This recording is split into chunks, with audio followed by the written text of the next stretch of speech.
Game గురించి red egg దగ్గర నాకు సార్ నిఖిల్ని బాగా పనిచేసేసారు. ఇక్కడ నాకు కూడా చాలా మనం చెప్పుకున్నాం గేమ్ ఆడటం. ఆయన ఏదో చెప్పాడు కానీ ఆయన స్టోరీ ఏదో చెప్పారు కానీ నిఖిల్ గారు అంటే షో గురించి మాట్లాడుకుంటున్నాం, ఇది ఇప్పుడు మళ్ళీ కన్ఫ్యూజ్ అవ్వకండి. సో షోలో చూసుకుంటే ఆయన చెప్పాడు, ఏం చెప్పాడు అబ్బాయి నవీన్తో, అరే తను పక్క టీంకి వెళ్ళిపోవాలి, వేరే టీంకి వెళ్ళిపోతే నేను మంచిగా ఆడుకుంటాను, సో నాకు ప్రశాంతంగా ఉంటుంది అని చెప్పేసి నేను రెడ్ ఎగ్ ఇచ్చాను అని చెప్పేసి అన్నాను. బట్ కాకపోతే ఆయన ప్రశాంతత కోసం ఇవ్వటం అనేది కరెక్ట్ కాదు కదా. సో గేమ్ ఎవరు ఆడితే నీకు అక్కడ బిగ్ బాస్ కూడా అన్నారు, మీరు ఎవరికి ఇవ్వాలనుకుంటున్నారు, ఎవరు మంచిగా ఆడితే వాళ్ళకి ఇవ్వాలన్నట్టుగా బిగ్ బాస్ చెప్పినట్టుగా చెప్పి పంపించారు అక్కడ. సో మీరు ఎవరికి ఇవ్వాలనుకుంటున్నారు, ఎవరు బాగా ఆడారనుకున్నా వాళ్ళకి ఇవ్వండి అని చెప్పేసి ఆయన అంటే చెప్పినట్టుగా చెప్పారు.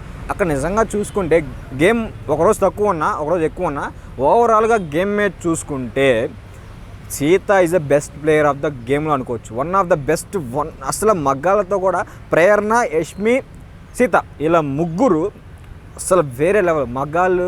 ఇలా అలా అని కూడా ఏది చూసుకోలేదు, దెబ్బలు తగులుతున్నా కూడా సీత అయితే తనకి దెబ్బలు తగిలినా కూడా సీత కానీ ప్రేరణ కూడా యష్మి కూడా వీళ్ళ ముగ్గురికి ఎక్కువ దెబ్బలు తగిలినాయి అయినా కూడా వెళ్ళి డిఫెండ్ చేసుకొని బాగా ఆడారు.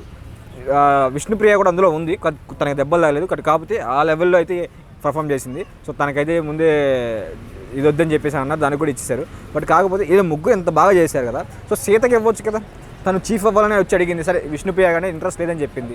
బట్ కాకపోతే కానీ అక్కడ సీత బాగా ఆడింది, సీత ఆడతా అని చెప్పింది, నేను బాగా చేయగలుగుతాను, నాలో ఉన్న మేనేజ్మెంట్ కూడా నేను చూసుకుంటాను, నాలో కూడా ఒక లీడర్షిప్ ఉంది అని చెప్పి తను రిక్వెస్ట్ చేసినప్పుడు తను ఇచ్చుంటే బాగుండు. గేమ్లో ఎక్కడ చూసుకున్నా సోనియా ఎక్కడ లేదు, నోరు ఒకటే ఉంది సోనియాది. ఓకే, ఇది మాత్రం మనం మైండ్లో పెట్టుకోండి, సోనియాకి ఎక్కడ గేమ్ లేదు, నోరు మాత్రమే ఉంది. సో ఇలాంటి వాళ్ళకి ఆ రెడ్ ఎగ్ ఇచ్చి తనకున్న వాల్యూ అంటే తనకు వచ్చిన ఒక మంచి ఛాన్స్ని వేరే వాళ్ళకి ఇచ్చే ఆపర్చునిటీని ఒక వేస్ట్గా యూజ్ చేశాడు అని చెప్పేసి నాకు అనిపించింది.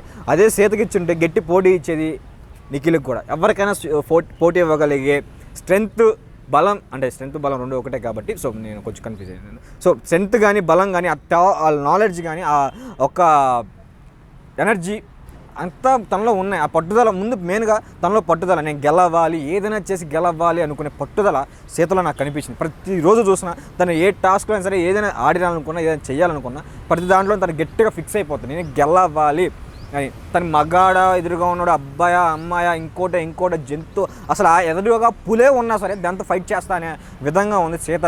దీంట్లో అసలు ఈ విషయంలో అసలు ఆ సీతని వేరే లెవెల్గా మెచ్చుకోవచ్చు దీంట్లో వచ్చేసి. సో అంత బాగా ఆడుతుంది సీత గారు. సో వేరే లెవెల్ అనిపించారు. ఇలాగే ఆడితే టైటిల్ విన్నర్ కూడా అవే ఛాన్సెస్ కూడా కొంచెం లేకపోవు, తన దగ్గర అంత దగ్గరగా ఉంది కాబట్టి. సో పాయింట్లోకి వచ్చారు. ఇదే విషయాన్ని నాగ్ సార్ కూడా చెప్పారు. సో బాగా ఆడిన వాళ్ళు నీ టీంలో ఉండగా సోనియా ఏం ఆడిందని ఇండైరెక్ట్గా చెప్పారు. సోనియా ఏం ఆడిందని చెప్పేసి నువ్వు సోనియాకి రెడ్ ఎగ్ ఇచ్చావు అని చెప్పేసి అనడం అయితే హైలైట్గా అనిపించింది నాకు బాగా. సో హైలైట్లో ఇది కూడా పాయింట్ చేయాలి, హైలైట్ అని. సో ఇలా చూసుకుంటే తను చాలా విషయాల్లో ఇక సోనియాకే ఫేవర్గా చేశారు. సో ఇది చాలా విషయాలు మాట్లాడలేదు కానీ కాకపోతే మాట్లాడుంటే బాగుండు అని నాకు అనిపించింది.